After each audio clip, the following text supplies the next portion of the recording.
نماز قائم کرنے اور نماز پڑھنے میں کیا فرق ہے؟ دفتر جانا، کاروبار کرنا اور پھر گھر آنا، ان میں سے وقت نکال کے انسان نماز پڑھتا ہے یا نماز ادا کرتا ہے، اور جس نے نماز قائم کر لی وہ نماز میں رہتا ہے، اور وہ درمیان میں وقت نکال کر بچوں کو دیکھ آتا ہے۔ گھر کے کام کرنے کے لیے وہ نماز سے وقت نکالتا ہے، اور دوسرا آدمی اپنے کام سے نماز کے لیے ٹائم نکالتا ہے۔ نماز قائم کرنے والا دنیا کے لیے وقت نکالے گا، فرائض ادا کرے گا، اور جس نے نماز ادا کرنی ہے وہ فرائض دنیا میں رہے گا اور نماز کے لیے وقت نکالے گا۔ بس دونوں میں یہی فرق ہے۔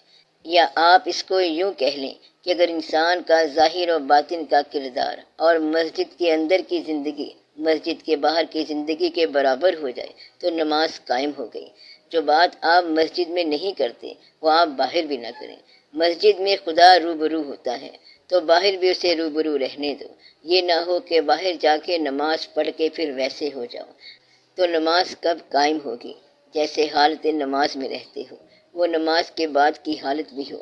حالت نماز میں آپ کہتے ہیں کہ یا اللہ ہمارے ماں باپ پر رحم کر، تو حالت نماز سے جب باہر نکلیں تو خود ہی ان پر رحم کریں اور ان کے لیے دعا بھی مانگیں، اور یہ دعا بھی کریں کہ میری اولاد کو نیک بنا، نمازی بنا۔ تو آپ مسجد سے باہر نکل کر وہی کام کرو جو آپ نماز میں کہہ رہے تھے۔ نماز میں آپ عباد الصالحین اور اپنے آپ پر سلام بھیجتے ہیں، تو آپ باہر بھی ایسے ہی کام کریں۔ نماز میں کہتے ہیں کہ ہم تجھ ہی کو رب مانتے ہیں، پروردگار مانتے ہیں۔ اگر نماز میں آپ یہی کہہ رہے ہیں تو آپ باہر بھی یہی کہیں۔ یہ نہ کہنا کہ یہ حالات زمانہ ہیں، ضرورت تو پڑتی ہے، پھر کیا کیا جائے، تھوڑی سی رشوت ضروری ہوتی ہے ورنہ کاروبار دنیا نہیں چلتا۔ تو اس کا مطلب یہ ہے کہ نماز قائم نہ ہوئی۔ نماز قائم کرنے کا مطلب یہ ہے کہ نماز میں کہے ہوئے الفاظ کا استعمال عام زندگی پر ایسے ہو جائے کہ اطلاق مطلق ہو جائے۔ اگر اطلاق مطلق نہیں ہوتا تو سمجھ لو کہیں نہ کہیں گڑبڑ ہے۔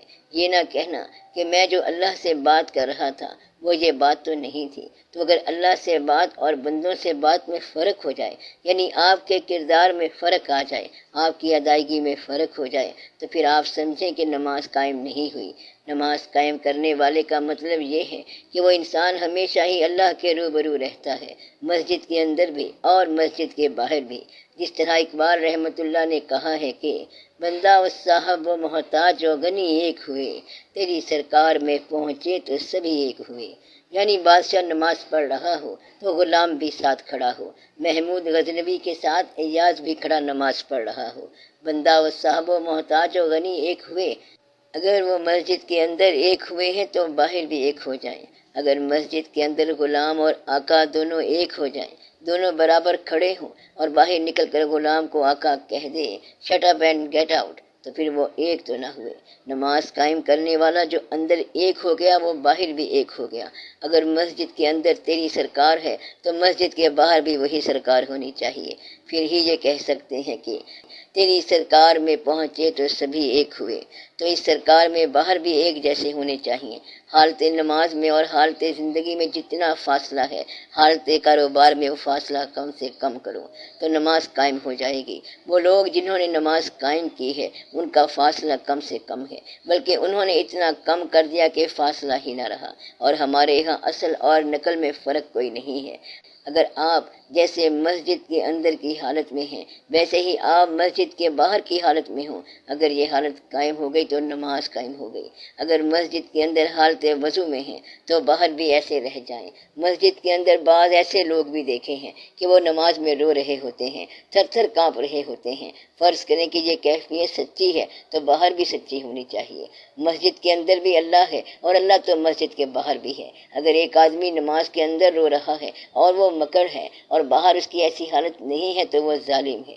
تو جس کے ظاہر اور باطن میں فرق آ جائے اس کی نماز قائم نہیں ہوئی۔ تو حالت نماز اور حالت کاروبار میں فرق نہیں ہونا چاہیے۔ تو جو آپ مسجد میں کہہ رہے ہیں وہ آپ باہر بھی کر کے دکھائیں تو نماز قائم کرنے اور نماز ادا کرنے میں یہ فرق ہے۔ یہ نہ کہنا کہ وہ اپنی ذاتی ذمہ داری پر نماز قائم کرتا ہے، نماز پڑھتا ہے، ادا کرتا ہے، بلکہ نماز قائم کرنے والا شخص وہ ہوگا جو نماز ادا کروائے اس شخص نے نماز کی فوقیت محسوس کی اور کہنے لگا کہ جی آپ بھی نماز پڑھیں، بیٹا آپ بھی نماز پڑھیں، بس سبھی نماز ادا کریں، تو اس کی نماز قائم ہو گئی۔ جس نے نماز ادا کروا دی تو نماز ادا کرنا، اپنے آپ کو ہمیشہ حالت نماز میں پانا اور کاروباری زندگی کے مزاج اور حالت نماز کے مزاج میں فرق کو کم کرنا۔ یعنی جب آپ مسجد میں کہہ رہے ہیں کہ ہم تم کو رب مانتے ہیں اور تمہیں سے مدد مانگتے ہیں، تو مسجد سے باہر یہ سب کر کے دکھانا، اور مسجد کے اندر اگر آپ جھگڑا کر رہے ہیں تو پھر آپ نماز کیا قائم کریں گے؟ بہرحال جو کچھ مسجد میں جائز ہے، حالت زندگی میں وہی کچھ ہونا چاہیے۔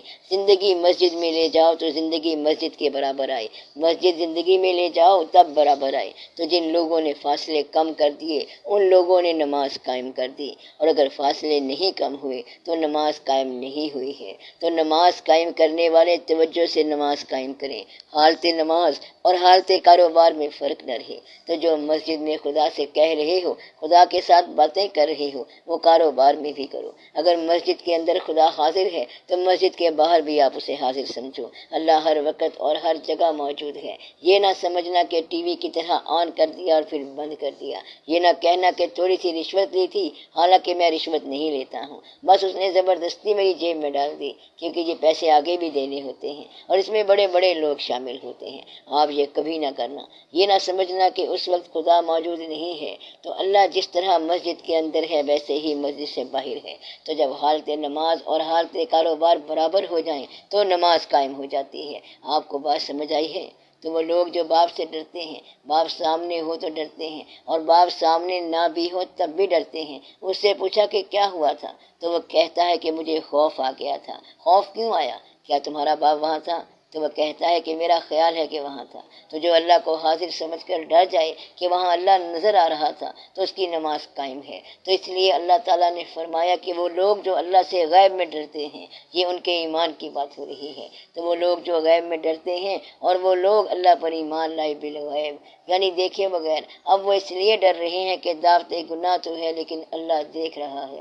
تو نماز قائم کرنا پیغمبری شعبہ ہے۔ ایک پیغمبر کو جب دعوت گناہ دی گئی تو انہوں نے یہ نہیں کہا کہ تو نے مجھے گناہ کی دعوت کیوں دی، بلکہ انہوں نے کہا کالا معاذ اللہ کہ میں اللہ سے ڈرتا ہوں۔ تو حالت گناہ کے وقت معاذ اللہ کہہ دیں تو گناہ قریب نہیں آئے گا۔ تو گناہ کی دعوت کے باوجود گناہ نہ کرنا، یہ نماز قائم ہو گئی۔ تو جب دعوت گناہ موجود ہے، وسائل ہیں، گنجائش ہیں، امکانات ہیں، اور انسان اگر یہ کہہ دے کہ میں اللہ سے ڈرتا ہوں تو نماز قائم ہو گئی۔ ایسا شخص کہتا ہے کہ جہاں میں ہوں وہاں اللہ ہے، اور جب تک میں ہوں تو اللہ میرے ساتھ ہے۔ تو وہ مسجد کے اندر یہ نہیں کہتا کہ یا اللہ ہم آپ سے رحم کی التماس کرتے ہیں، ڈرتے ہیں، اور آپ ہم پر مہربانی فرمائیں۔ یہ باتیں تو مسجد کے اندر ہیں، اور مسجد سے باہر آ کر وہ کہتا ہے کہ اللہ ہم پر مہربانی فرمائے اور ہمارے کام میں دخل نہ دیا کرے۔ کچھ کاروبار ایسے بھی ہوتے ہیں جہاں اس کا دخل نہیں ہونا چاہیے، تو ایسے شخص کی نماز قائم نہیں ہے۔ بس آپ منافقت نکال دیں۔ اس کا اصل مدعا ہی یہ ہے کہ منافقت نکال دو۔ اگر آپ مسجد کے اندر مسلمان تھے تو مسجد کے باہر بھی مسلمان ہی رہو۔ مسلمان کے اندر جب آپ گروپ آف پرے آفررز، عبادت گزاروں کے گروپ کی طرح بیٹھے ہیں اور السلام علیکم کہہ کر ملتے ہیں، یعنی سب کو سلامتی کی دعا دے رہے ہیں، تو پھر انہی لوگوں کو سلامتی کی دعا مسجد سے باہر جا کر بھی دو، جبکہ باہر آپ ان سب کے ساتھ لڑائی جھگڑا اور دنگا فساد کرتے ہو۔ اس لیے یہ بات نہیں ہونی چاہیے۔ آپ کسی دن ٹرائی کر کے دیکھو اور مسجد کے اندر کے لمحات اور دفتر کے اندر کے لمحات برابر کر لو، تو آپ کا کیا خیال ہے؟ کیا آپ ناکام ہو جائیں گے یا آپ کامیاب ہو جائیں گے؟